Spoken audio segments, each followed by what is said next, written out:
मैं हूं आपके साथ अनाया शर्मा। चलिए शुरुआत करते हैं बुलेटिन की खास और अहम खबरों के साथ। रुक करते हैं आज की बड़ी खबरों की ओर। केंद्रीय मंत्री अनुराग ठाकुर ने विपक्ष पर हमला करते हुए कहा कि विपक्ष के पास अपना भ्रष्ट चेहरा छिपाने के लिए कुछ नहीं बचा है, इसलिए उन्होंने यूपीए का नाम बदलकर INDI गठबंधन कर दिया है। राहुल गांधी ने ओबीसी समुदाय के लिए जिस तरह के शब्दों का इस्तेमाल किया वह देश के सामने निंदनीय है। सुनाते हैं आपको उनका पूरा बयान। पास अपना भ्रष्ट चेहरा छिपाने के लिए कुछ नहीं बचा, तो उन्होंने यूपीए का नाम बदलकर इंडी गठबंधन रख लिया, यानी कि अहंकार और घमंड से भरा हुआ घमंडिया गठबंधन। और उसमें ओबीसी समाज के लिए जो शब्दों का प्रयोग श्रीमान राहुल गांधी जी ने किया वो देश के सामने पता है। उनकी सदस्यता लोकसभा की जब गई तो उसी के चलते गई। अहंकार इतना कि अभी तक माफी नहीं मांगी ओबीसी समाज से। ये क्या करेंगे? ये तो सारी उम्र कहते रहे गरीबी हटाओ, गरीबी हटाओ, गरीब मिटा दिया था इन लोगों ने। आज देखिए बिहार का क्या हाल है, पश्चिम बंगाल का क्या हाल है। ये लोगों के पास जब दिखाने के लिए कुछ नहीं, ये एडमिनिस्ट्रेशन में फेल हो गए, सरकार में आके पूरी तरह फेल हो गए, तब अब जाति का आधार ले रहे हैं। लेकिन मैं कहूंगा सबसे बड़ी जाति गरीब है और गरीब के कल्याण के लिए मोदी सरकार प्रतिबद्ध है। मोदी सरकार ने गरीबों के लिए जो काम किया वो किसी जाति धर्म संप्रदाय के हो, उसके कारण 13.5 करोड़ गरीब मात्र पिछले 6 साल के अंदर गरीबी रेखा से बाहर आए हैं। के मकान मिले, 12 करोड़ शौचालय बने, 13 करोड़ घरों को नल से जल पहुंचा और 9.5 करोड़ बहनों को रसोई गैस के सिलेंडर उज्ज्वला योजना में मिले और कुल मिलाकर 18.5 करोड़ नए रसोई गैस के सिलेंडर मिले। इसके साथ साथ 80 करोड़ लोगों को 2.5 साल तक मुफ्त में अनाज, 220 करोड़ वैक्सीन मुफ्त में, 5 लाख का इलाज आयुष्मान भारत योजना में, ये सब मुफ्त में मिला जी। झाबुआ के मेघनगर नाका स्थित पार्श्वनाथ ओटडील के यहां खड़े वाहन के शीशे अज्ञात बदमाशों ने तोड़ दिए और बोनट उठाकर वाहनों को चोरी करने का प्रयास किया, लेकिन किंतु इसमें अज्ञात बदमाश सफल नहीं हो पाए, जिसकी सूचना के बाद पार्श्वनाथ ओटडील ने पुलिस को लिखित में शिकायत की व कार्यवाही की मांग की। वहीं पुलिस द्वारा मामले को संज्ञान में लेते हुए उचित कार्यवाही की बात कही है और CCTV फुटेज के आधार पर आरोपी को गिरफ्तार करने की बात भी कही गई है। मेरा ऑटोमोबाइल्स व्यवसायी हूँ और सभी कंपनियों की यूज्ड और न्यू गाड़ी का मेरा शोरूम है। यहाँ पर सभी कंपनियों की गाड़ियाँ जो मेरे द्वारा एक्सचेंज की जाती है वो बाहरी सेलिंग के लिए खड़ी की जाती है और ये पूरा जो एरिया मेघनगर नाका पूरा ऑटोमोबाइल सेक्टर ही है। कल मैं शाम को शोरूम मंगल करके गया, सभी गाड़ियाँ यथावत मेरे स्थान पे शोरूम के बाहर ही खड़ी हुई थी और सुबह मुझे 6 बजे के आसपास पास में यूनियन बैंक के चौकीदार के द्वारा सूचना मिलती है कि आपकी गाड़ियों का ग्लास टूटा हुआ है, तो आप आके देखिए। तो ये घटना में रात को ऐसा लगता है कि कांच को तोड़ के गाड़ी को चोरी करने का प्रयास किया जा रहा है, क्योंकि आजकल इन गाड़ियों को छोड़ के और बाहर स्टेट में अंतर्राज्यीय गिरोह द्वारा इनको सेल कर दिया जाता है।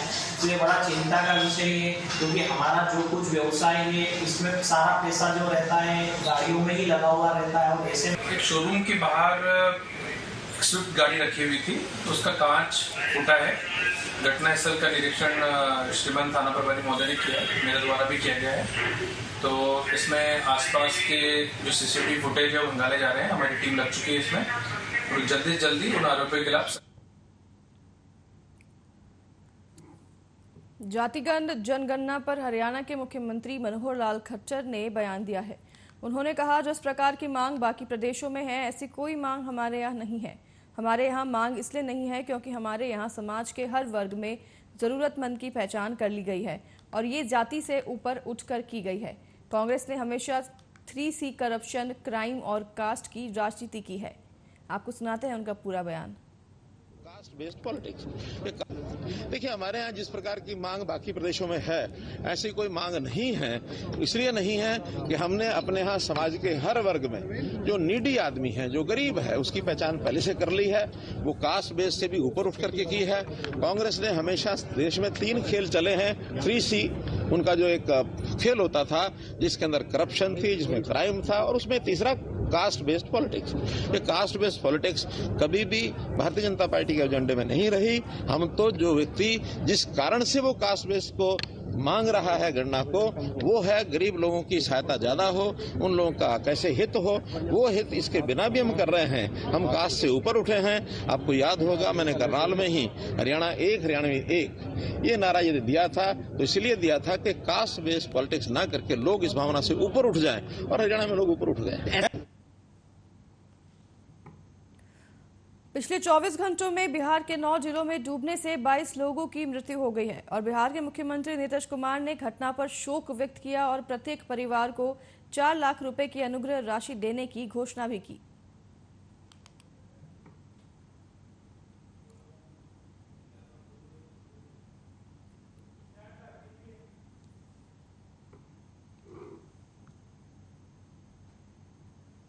पंजाब के मुख्यमंत्री भगवंत मान ने बीजेपी पर बयान देते हुए कहा कि असली नारा एक ही है और वह भाजपा वाले बोलते नहीं। वह नारा है एक देश एक दोस्त।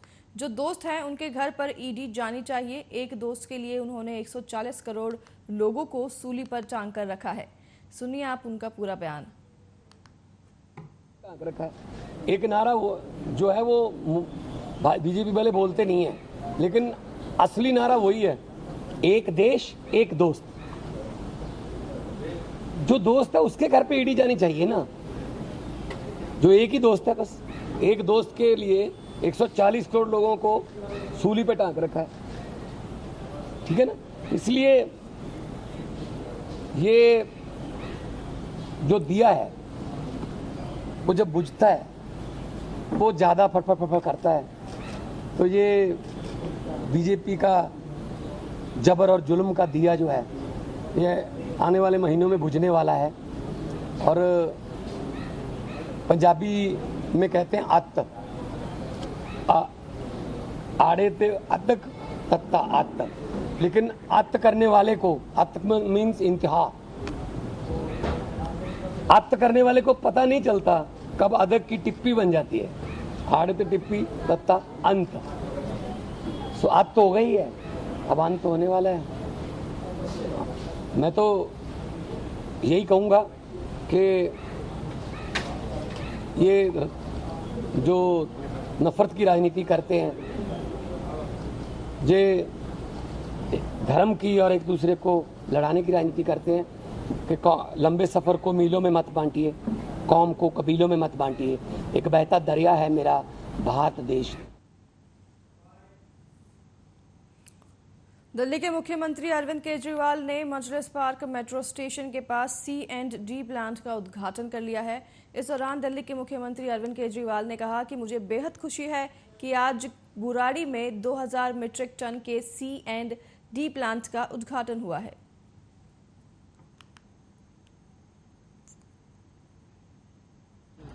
आज मुझे बेहद खुशी है कि यहाँ पे बुराड़ी में 2000 मीट्रिक टन का C&D वेस्ट का प्लांट इनॉग्रेट किया गया है।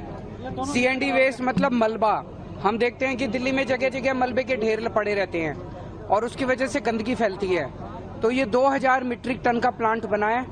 यहाँ पे उस मलबे से ईंटें, टाइल वगैरह बनाई जाएंगी, जिसका बाद में इस्तेमाल, तो रिसाइकलिंग होगा मलबा, और लगभग 95% के करीब मलबा जितना आएगा वो रिसाइकल हो जाएगा। ये देश का सबसे बड़ा प्लांट है और सबसे आधुनिक टेक्नोलॉजी से बनाया गया है। दिल्ली में लगभग 6500 टन मलबा डेली निकलता है।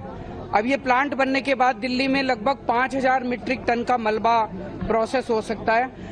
1000 मीट्रिक टन हम ओखला में बनाने जा रहे हैं और थोड़ा सा कैपेसिटी एनहांसमेंट करेंगे, तो साल 1.5 साल के अंदर दिल्ली में जितना मलबा प्रोड्यूस होता है वो सारा का सारा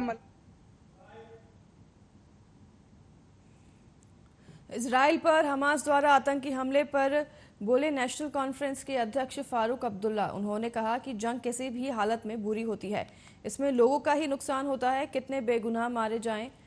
और अफसोस ये है कि संयुक्त राष्ट्र UN फेल हो गई है और फिलिस्तीनी का किस्सा सालों से पड़ा हुआ है, उसका समाधान भी कोई नहीं कर रहा। उम्मीदें तो बहुत हैं, अब देखिए जब नतीजे आते हैं उसके बाद पूछिएगा। और फरमाइए, ये अब वक्त बताएगा। इसराइल ने एलानी जंग डिक्लेयर किया है फ़लस्तीन के खिलाफ।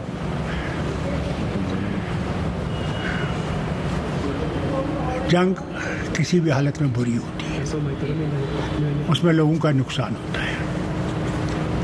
कितने मर गए, कितने इजरायली बेगुनाह मर गए, कितने पैलेस्टीनियन बेगुनाह मर गए। जंग किसी चीज़ का हल नहीं है। अफसोस ये है कि यूनाइटेड नेशन फेल हो गई है। वो पैलेस्टाइन का इतने सालों से, सदियों से किस्सा पड़ा हुआ है और इसको सॉल्व नहीं कर रहे हैं, और बेगुनाह लोग उसमें मारे जा रहे हैं। भोपाल में आज नरेला विधानसभा वासियों को विकास कार्यों की बड़ी सौगात मिली है। चिकित्सा शिक्षा मंत्री विश्वास कैलाश सारंग करेंगे प्रभात चौराहे पर 3 टियर सिस्टम फ्लाईओवर का भूमि पूजन। वहीं नरेला विधानसभा में एक और फ्लाईओवर की सौगात मिली। फ्लाईओवर का निर्माण एक ही अलाइनमेंट में एलिवेटेड डिजाइन के माध्यम से किया गया। 44 करोड़ की लागत से 650 मीटर लंबाई और 19 मीटर चौड़ाई का फ्लाईओवर बनकर तैयार होगा। फ्लाईओवर की हम सब के लिए ये बहुत सौभाग्य की बात है कि भोपाल के पालनहार, नरेला के पालनहार खेड़ापति हनुमान जी महाराज छोला का नए कॉरिडोर का निर्माण अब शुरू होने वाला है। उसका भूमि पूजन हो गया है। नए परिवेश में मंदिर का पूरी तरह से जीर्णोद्धार, और उसके साथ साथ छोला दशहरा मैदान को विस्तृत रूप से डेवलप करके खेड़ापति हनुमान जी महाराज का कॉरिडोर बनेगा और हनुमान जी महाराज के चरित्र, राम जी महाराज के चरित्र को चित्रित करते हुए पूरा कॉरिडोर बनेगा। सुंदरकांड की चौपाई, हनुमान जी महाराज का विश्व कल्याण के लिए जो संदेश है वो सब इस कॉरिडोर में समाहित होगा। हम सब कटनी जिला जेल में काम करने के दौरान एक कैदी सीढ़ी के सहारे जेल की ऊंची दीवार फांदकर फरार हो गया और जेल की बड़ी नाली में अपने ऊपर कीचड़ लपेट 12 घंटों तक बैठा रहा। हालांकि जिला जेल के पुलिसकर्मी और संबंधित थाने की पुलिसकर्मी को जेल से फरार हुए कैदी को जिला जेल के नाली के पास से गिरफ्तार कर लिया है। फरार हुआ कैदी इसलिए वहां से भाग नहीं सका क्योंकि जेल की दीवार फांदते वक्त उसके पैर की हड्डी टूट चुकी थी और वह जेल के बड़े नाले में खुद पर कीचड़ लपेटकर बैठा रहा। कटनी जेल अधीक्षक ने प्रभात चतुर्वेदी ने बताया कि कटनी जिला जेल की दीवार फांदकर फरार हुए विचाराधीन बंदी को जेल लाइन के समीप बनी एक बड़ी नाली से बीती रात करीब 2:30 बजे गिरफ्तार कर लिया है। कल लगभग दोपहर 2 बजे के आसपास, पौने 2 बजे के आसपास, 2 बंदी दीवार फांदकर, जेल की जो बड़ी आउटर वॉल होती है उसको फांदकर फरार होने की फिराक में थे, जिनमें से एक को तो तुरंत पकड़ लिया गया और तुरंत पकड़ के उसको जेल दाखिल कर लिया गया। एक का पता नहीं चल पा रहा था और उसकी तलाश में हमारी जेल की जो टीम थी वो और साथ ही साथ जो पुलिस की टीम थी वो दोनों लगातार प्रयास कर रहे थे।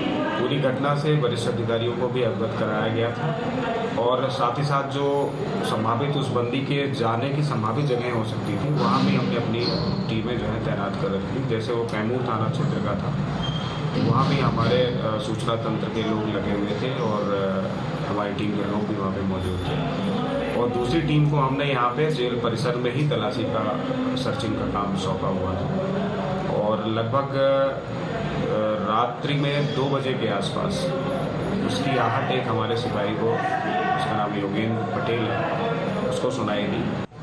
कल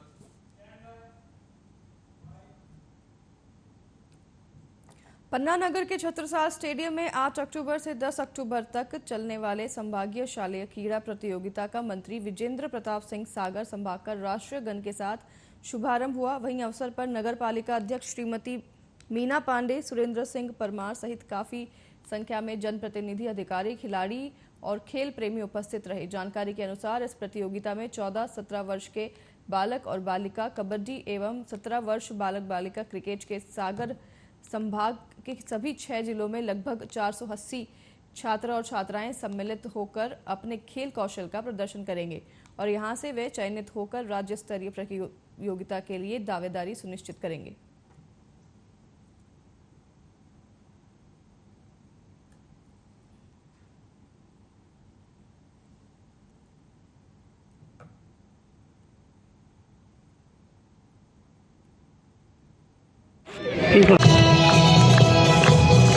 हमारे संवाद का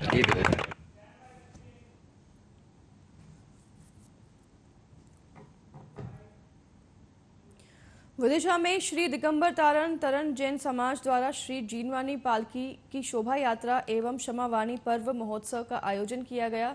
श्री जीनवानी शास्त्र जी विमान पालकी में विराजे और शहर में घूमे। वहीं पालकी यात्रा का जगह जगह भक्तों ने आरती उतारकर व नृत्य कर स्वागत किया। श्री जीनवानी पालकी शोभा यात्रा शहर के मुख्य मार्गों से होते हुए यात्रा एक निजी गार्डन पहुंची, जहां पर गुरुदेव के आरती व प्रसादी बांटी गई। बच्चों द्वारा सांस्कृतिक कार्यक्रम प्रस्तुत किए गए। इस दौरान दिगंबर तारण समाज के और शहर के गणमान्य नागरिक और प्रतिनिधि मौजूद रहे। यही प्रसन्नता का विषय है कि आज मैं राजीव जैन पूर्ति कार्याध्यक्ष श्री तारण दिगंबर जैन स्वाध्याय मंदिर अध्ययन विहार विदिशा, आज ये क्षमावाणी का पर्व सकल तारण समाज विदिशा के बैनर तले मनाया गया। प्रतिवर्ष की भांति ये आज क्षमावाणी का पर्व सफलता के तीसरे क्रम में प्रवेश किया है। इसके पूर्व भी 2 वर्ष पूर्व मनाया गया और ऐसा प्रयास रहेगा कि भविष्य में सकल जैन समाज का एक ही क्षमावाणी का पर्व मनाया जाए, चाहे वो दिगंबर हो, चाहे श्वेतांबर हो, चाहे तारापंथी। हम सभी आम नाय के लोग एक बैनर के तले क्षमावाणी का पर्व मनाने का प्रयास करेंगे। बड़ी ही आज यहाँ पर श्री जीनवाणी की शोभा यात्रा हमारे स्वधर्मी बंधुओं ने बहुत धूमधाम से निकाली। साथ ही साथ क्षमावाणी का पर्व यहाँ मनाया जा रहा है। पूजा अर्चना हुई और सभी धर्म प्रेमी बंधुओं के यहाँ पर भोजन भी यहाँ समाज द्वारा रखे गए हैं। हर साल की तरह एक क्षमावाणी का, क्योंकि क्षमा वीरस्व भूषण, क्षमा वीरों का आभूषण है, ये हमारा धर्म की परंपरा है। हर वर्ष की तरह हम यहाँ क्षमावाणी मना रहे हैं। शिवपुरी जिले के भौती थाना क्षेत्र के ग्राम नावली के रहने वाली एक बुजुर्ग महिला ने मच्छर भगाने के लिए आग जलाई, लेकिन आग की चपेट में आने से महिला की झोपड़ी जल गई और बुजुर्ग महिला भी आग के चपेट में आ गई। लेकिन महिला की चीख सुनकर वहां से गुजर रहे चौकीदार ने अपनी जान जोखिम में डालकर खुद की जान बचा ली। हालांकि इस दौरान महिला घायल भी हो गई है, जिसके बाद उन्हें अस्पताल में इलाज के लिए भर्ती करवाया गया है।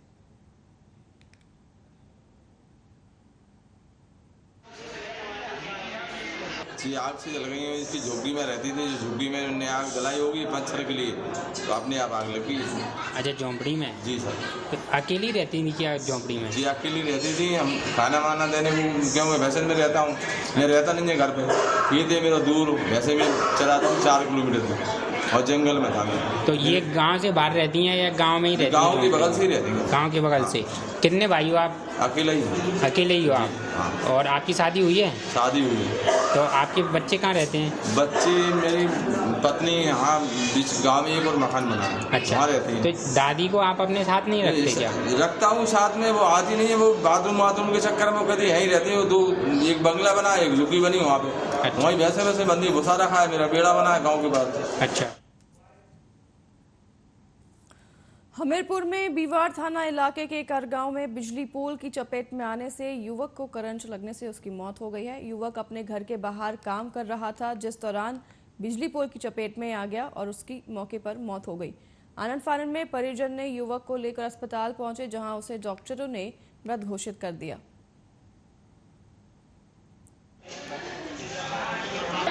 ये भैंसों को पानी पिला रहे थे, हमारे बड़े भैया हैं, तो पानी पिलाते समय बिजली का खंभा वहीं पे लगा हुआ है, तो तार में करंट आ रहा था, तो उसे यानी कि टकरा गए हैं, तो करंट लग गया गंभीर। उसी से अस्पताल लेके आए, मृत्यु हो गई। क्या ऑन स्पॉट मृत्यु हो गई थी कि अस्पताल में हुई? अस्पताल में ही। अस्पताल में हुई। जी। आप कहाँ थे जिस समय ये घटना हुई? रायबरेली के मोतीलाल नेहरू स्टेडियम के बैडमिंटन हॉल में रायबरेली जिला बैडमिंटन संगठन की तरफ से 4 दिवसीय स्वर्गीय राजकुमार भार्गव मेमोरियल जिला स्तरीय बैडमिंटन चैंपियनशिप आयोजित किया गया।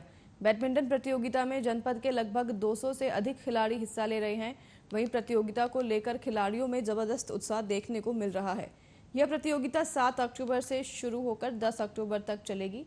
प्रतियोगिता के मुख्य अतिथि डॉक्टर मनीष चौहान में खिलाड़ियों से परिचय प्राप्त करते हुए कहा कि जिस तरह से भारत खेलों के माध्यम से दुनिया में अपना परचम लहरा रहा है, निश्चित यह प्रतियोगिता उन खिलाड़ियों के लिए वरदान साबित होगी और उन्हें प्रतियोगिता के माध्यम से आगे बढ़ने का अवसर मिलेगा। ये बैडमिंटन चैंपियनशिप है। रायबरेली डिस्ट्रिक्ट बैडमिंटन एसोसिएशन इसको करा रही है, हर साल करा रही है। मतलब ये आई थिंक 5वां वर्ष है ये, और ये स्वर्गीय राजकुमार भार्गव मेमोरियल मतलब उनके मेमोरी में ये हर साल होता है, उनकी स्मृति में कराया जाता है और हर साल ये होता है। इसमें सब प्रतिभा। और आज जो 5th Rajkumar Bhargava memorial badminton championship tournament हो रहा है, उसका उद्घाटन दिवस है। इसमें बच्चों के लिए 2 कैटेगरी रखी गई हैं, अंडर 13 एंड अंडर 17। उसके बाद ओपन ग्रुप है, उसके बाद वेटरन ग्रुप 35 से शुरू होता है, 35 to 45, 45 to 55 and 55 and above. उसमें भी यहाँ लगभग 60 और 65 और 70 वर्ष के खिलाड़ी भी इसमें विभाग कर रहे हैं। जीतने वालों को क्या प्राइज रखा गया है? हाँ, प्राइजेस बहुत ही आकर्षक प्राइजेस रखे गए हैं बच्चों के लिए।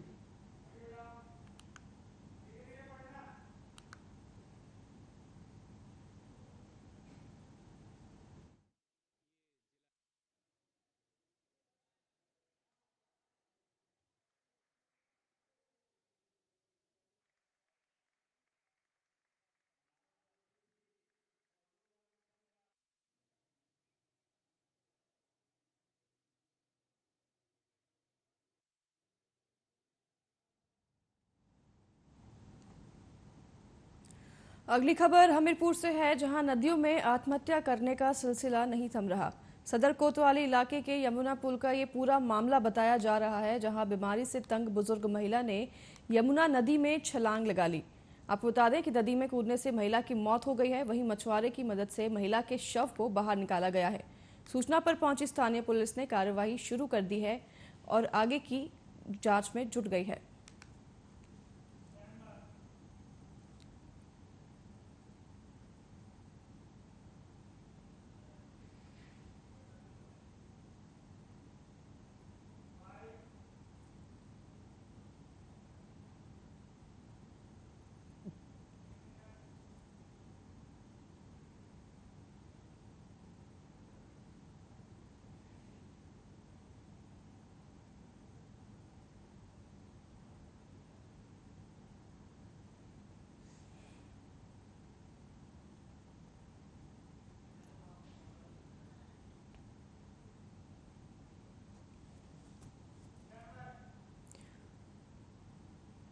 अगली खबर उत्तर प्रदेश के हमीरपुर से है, जहां मारपीट से आहत पत्नी रेलवे पटरी पर आत्महत्या करने पहुंच गई।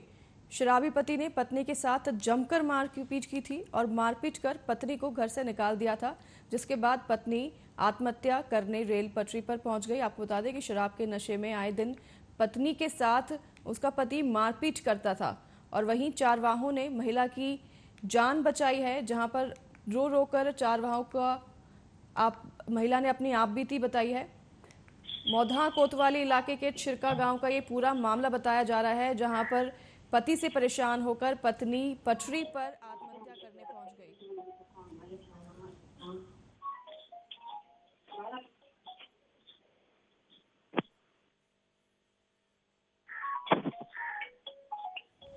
रायबरेली से एक खबर आ रही है, जहां पर एक पत्नी अपने पति से परेशान होकर पटरी पर आत्महत्या करने पहुंच गई।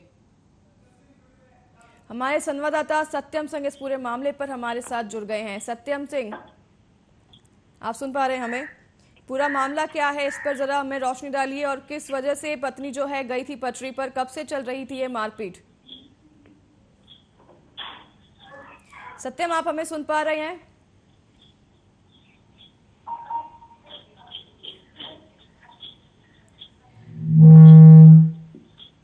रायबरेली का पूरा बुरा मामला है जहां पर एक पत्नी अपने पति के मारपीट से परेशान होकर आत्महत्या करने रेल पटरी पर पहुंच जाती है। हालांकि उसकी जान बचा ली गई है।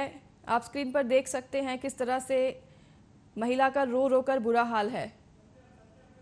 हमारे संवाददाता सत्यम हमारे साथ जुड़े हैं इस मामले पर, उनसे कनेक्ट करने की कोशिश करेंगे फिर से। सत्यम, क्या पूरा मामला है? आप सुन पा रहे हैं हमें? जी बिल्कुल अनाया, बता दूं ये पूरा ही मामला मौदाहा कोतवाली क्षेत्र का है, जहाँ पर एक महिला जो है आत्महत्या करने का प्रयास किया है। आपको बता दें कि अपने पति से प्रताड़ित थी, बराबर जो है उसके पति जो है प्रताड़ना दे रहे थे, मारपीट कर रहे थे, जिसकी वजह से जो महिला है सगुन, उनके द्वारा जो है आत्महत्या करने का प्रयास किया गया है। फिलहाल मैं एक वहां की मौजूदा स्थिति की बात करूं तो वहां पे जो मौजूदा स्थिति में जो चरवाहे मौके पर मौजूद थे उनके द्वारा जो है उसको जो है बचा लिया गया है। फिलहाल अगर वो चरवाहे मौके पर मौजूद नहीं होते तो निश्चित तौर से ये दुर्घटना जो है घट सकती है। क्या महिला पहले कभी पहुंची है एक्शन के लिए, एफआईआर दर्ज करवाने पुलिस थाने, या किसी को उन्होंने शिकायत की थी इस बारे में पहले कभी? बिल्कुल निश्चित तौर से अभी फिलहाल इस बारे में जो है कुछ भी कह पाना मुश्किल है, लेकिन जिस तरीके से वो अपने बयान दर्ज कर रही थी और अपने बयान दे रही थी और रो रो कर बता रही थी कि किस तरीके से उनके पति द्वारा जो है बराबर प्रताड़ना दी जा रही है। फिलहाल वो वहां पर जो है मौके पर पुलिस पहुंची हुई है और अग्रिम कार्रवाई में जुटी हुई है। अनाया, बहुत बहुत धन्यवाद सत्यम पूरी खबर पर हमें अपडेट देने के लिए।